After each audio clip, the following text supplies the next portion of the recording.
Hi guys, welcome back to another episode of Graham Plays Minecraft. You can see we're starting off roughly in the same place. Our house has changed just a little bit.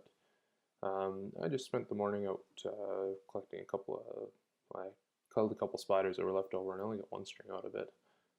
We need a couple of string here for the next couple episodes here to make a dispenser. Um, you can see I made a couple changes. Our whole house lifted by one, so we can get the spruce planks and the spruce logs and the oak planks on top of the windows there. And then as you come inside, we get a couple more chests down.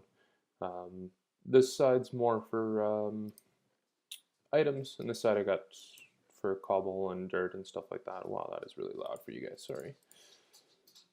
Even like that, it's still pretty loud. Yeah, and the other thing I did was I added a little basement down beneath our house here and put some ladders up. Ladders are made with sticks, like this. You just go around the outside in an H formation. That makes you ladders. And that allows you just to seamlessly travel up and down from here and to go back up. What we want to do today is to go start mining and caving. We need to go find some of the more valuable resources. And so all I'm going to do is start going down from the basement here, going down, down, down. You can see our vertical, we're starting at 66. I'm going to go down to, well, I'm going to go all the way down. I'll show you guys what bedrock looks like. We're just going to go down in a staircase formation like this. And the idea behind this is that we're starting from inside of a house, so it's safe, so we don't need to run back into our house during the nighttime or anything like that. And there's a cave already there. Darn it.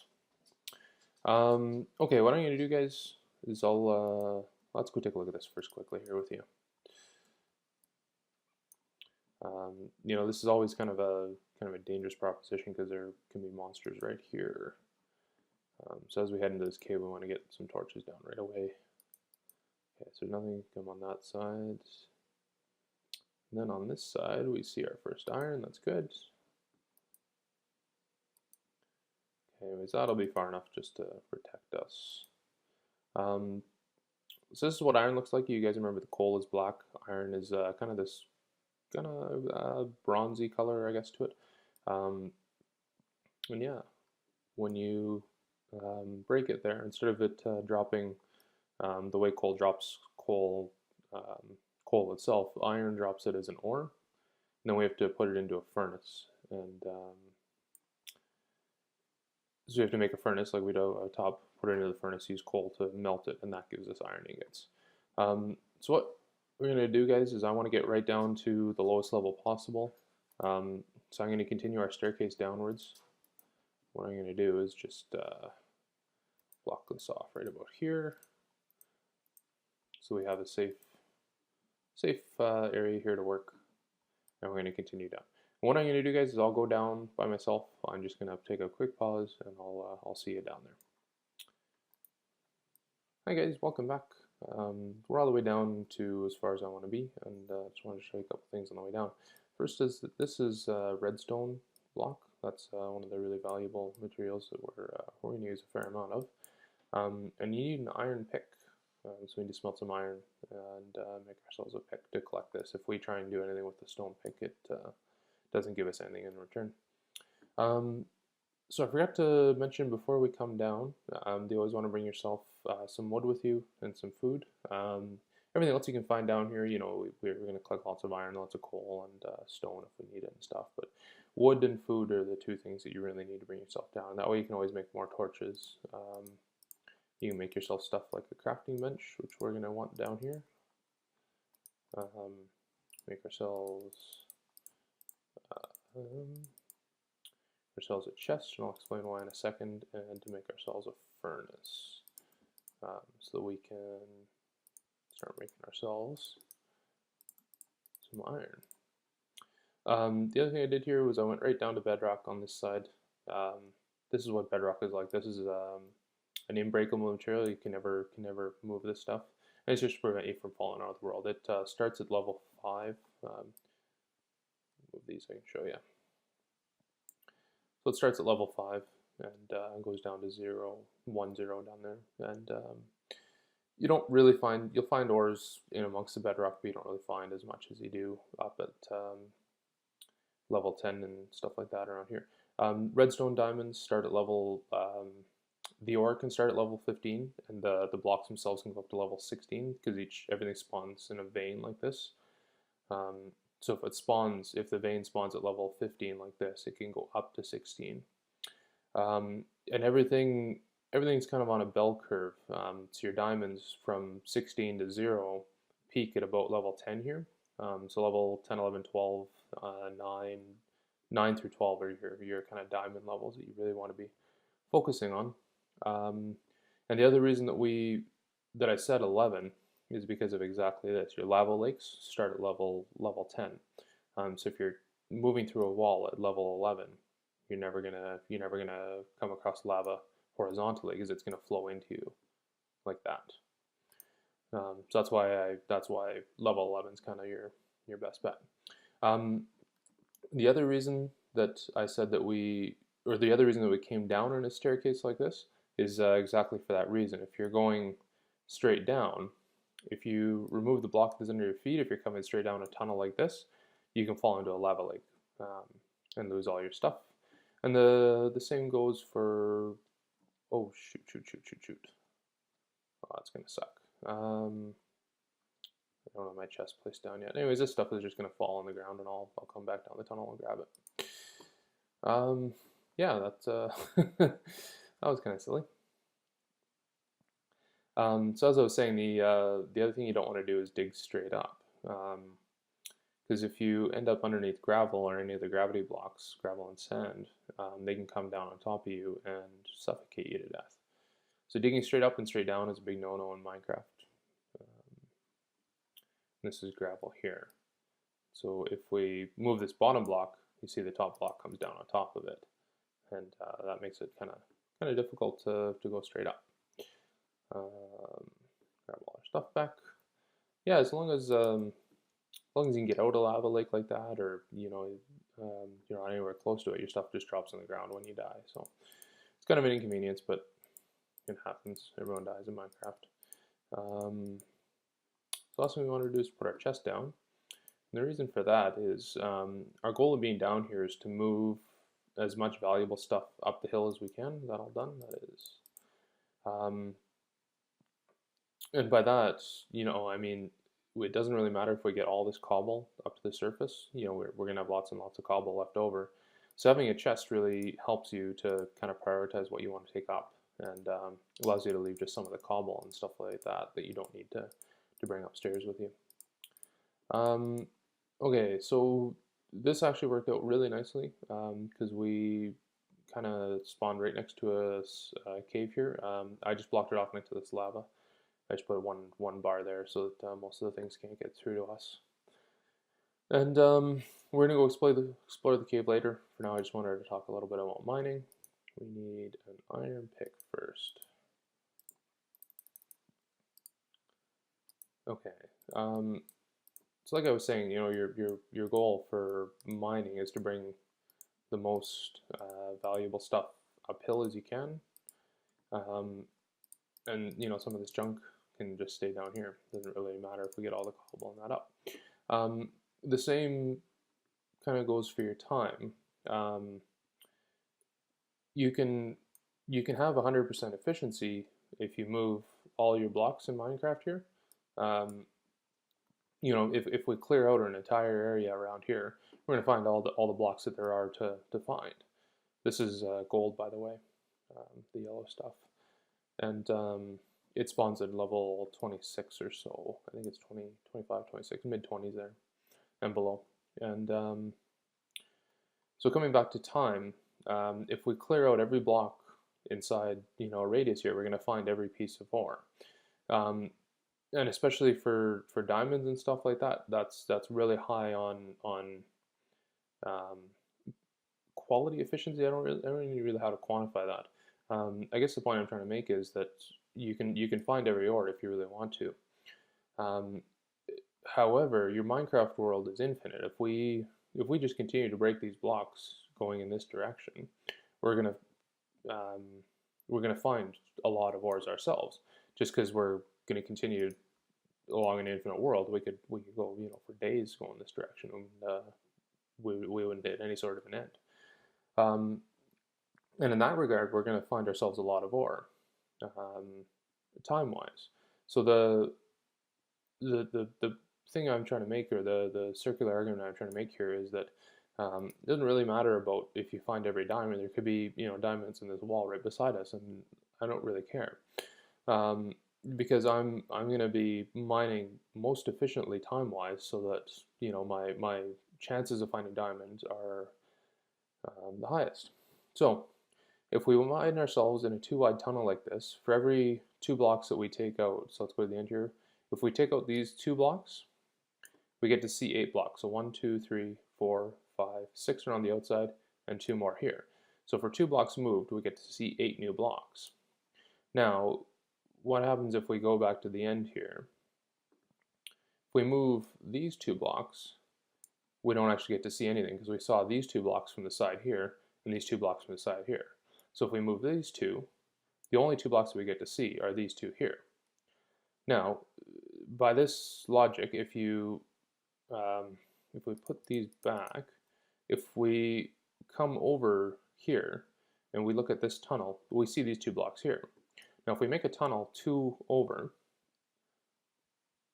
and we keep going in, we get to see 100% of the blocks. And the reason for that is because we get to see these blocks from this tunnel and these blocks from this tunnel.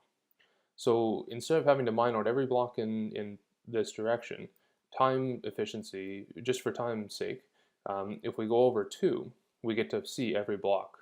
Now if we go over another 2, be this one here, the same thing. We get to see 100% of the blocks now with a third of the mining. Actually, not quite. I guess it's half. It's 4 to 7. So you can see the point I'm trying to make here is that we are seeing a lot of blocks for the amount of stuff that we're moving, and our time efficiency is going up a lot. Now let's go back to this redstone for a second. Remember how I mentioned it spawned in a vein? There was four redstone blocks like this. Now the thing about that is we don't need to see 100% of the blocks to be seeing the majority of the ores. Because nothing spawns in a one block like this. You can see the coal here is stretched out over a pretty large area. So imagine if we're tunneling along. What do you think our chances of seeing this coal is? You know, in a 4-wide tunnel like this.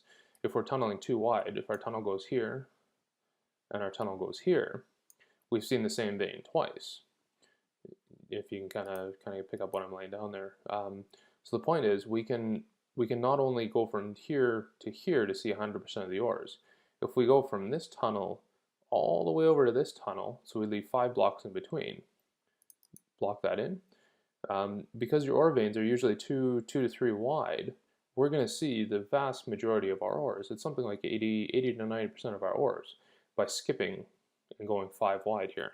And so suddenly we've gone from a really low efficiency of seeing every block and getting every ore, but you know, for the amount of blocks we're moving to the ores that we're getting is pretty low. Suddenly, from not having to move very many blocks at all, so 1 to 5, because it's going to go, we're going to tunnel 1 and then count 5 over, so 1 to 5, we're suddenly vastly increasing the amount of ores we're getting back for our time return. And so it's kind of tough to explain. It's kind of tough to wrap your head around. I'm sure there's a lot of guys. Here's another cave. There's a lot of guys that could probably do a lot better job. There's something up at the top there. I just saw his shadow. It's a zombie. There's probably guys who can do a better job of explaining it, and there's probably guys who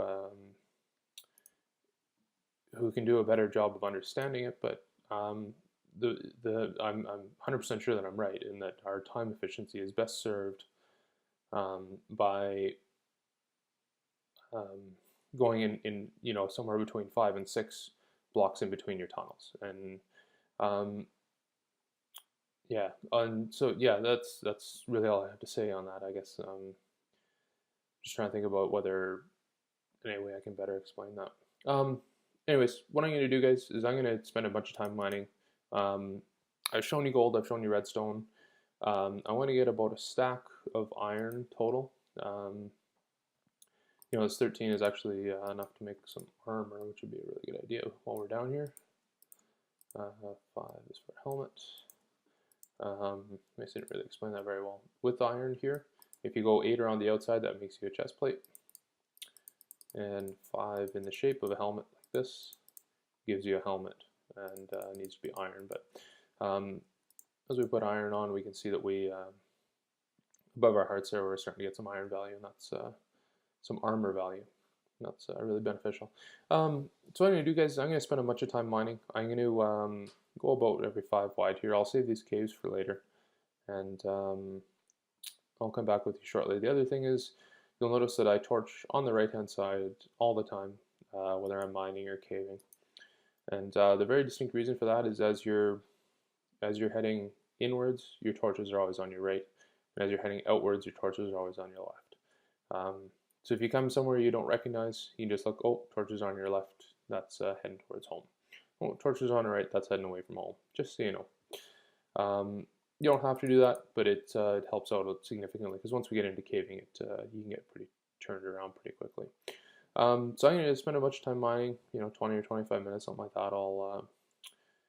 I'll show you any diamonds if I come across them, and otherwise I'll just come back and show you everything that I collect in a chest. Okay, see you guys soon. Hi guys, welcome back. So I spent a bunch of time doing a bunch of mining and stuff, and I'll show you the roads here in a second. I just spent my time going down a bunch of tunnels like this, and I just wanted to show you quickly that when you come across water, it's not uncommon to find blocks underneath the water like this. That looks like the last of it. Only 2, that kind of sucks. And it's a little bit difficult to see them underwater. Yeah, just so you're aware, we're not very far away from our chest and stuff like that. And so far we've collected, about 20 gold, just under a stack of iron. Actually, over a stack of iron by the time you include that. And I've made a couple picks too, and a couple of stacks of redstone. So we're doing all right. I haven't found any diamonds at all yet, which is kind of unfortunate. That really nice to have some of those with us, but you take what you can get. So next I wanted to go explore these couple of caves, and we just need a couple more torches to do so. 2, 3, and your torches go pretty quick when you're going through caves, so don't worry about making a lot. Okay, let's go for an adventure here.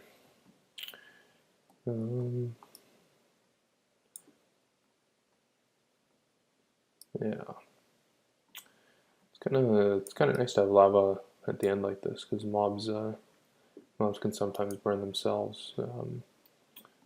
It's kind of a risk reward to it, because it kind of traps you in here. But yeah, torching on the right all the time, and I usually kind of will torch a little bit further than any ores I see. There isn't much at all. That's kind of a shame.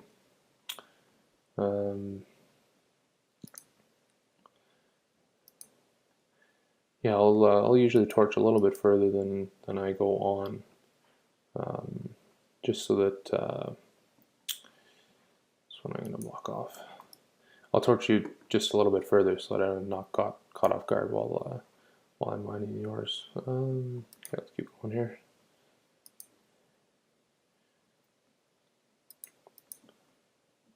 This is lapis. I collected a bit off camera there. There's a bunch in the chest. And right now it doesn't really have much of a use. Oh, I got it right at the end already. But its only use right now is to dye hardened clay and glass and stuff like that. Come 1.8, which is the next Minecraft major upgrade, you're going to be able to trade with villagers for lapis, and so it actually no, sorry, it's going to require lapis to enchant, and so lapis's value is going to go up significantly. This is a real kind of a disappointment of a cave. There's not much here at all. So let's go see what the other one holds, and yeah. You kind of have to remember that it's pretty easy to get above 15 there. I'll show you in this other one because I think it's not going to take very long. So we're at 11 right now. And as we go up, there's 16 right now. So I mean, it's not very long before we're above the diamond level. And you really, I guess it depends on what you want or going for. If you're going for diamonds, you know, that's where you want to be, is at the diamond level. Wow, this one ends right, dead ends too. Well, that kind of sucks. So yeah, we're still above the diamond level right now. So it's, you know, not too much use for us right now to be at these levels. The lava lakes are always right at the 10-11 range. So if you're working right around lava lakes, it's, you know, pretty easy to find a fair amount of diamonds. But your caves usually will go up a little bit higher than that. In all honesty, we don't need the diamonds right now. You know, the iron's the next thing that we need, and a little bit of redstone. So I think we're gonna head back up and see what we can make of things, see what the episode's like, and yeah, everything else can stay down here. Nothing wrong with having a bit of wood down here. So even though, you know, we didn't find any diamonds, and even though these caves kind of dead-ended nowhere, or didn't end anywhere, you know, I think we kind of got the point across, and we'll probably just call the episode right about here, guys. I hope you enjoyed kind of a talky, kind of not much to do episode, but now that we have some iron, now that we have some redstone, you know, we're gonna get into some pretty neat contraptions here right away. Hope you guys enjoyed. I'll see you guys all shortly.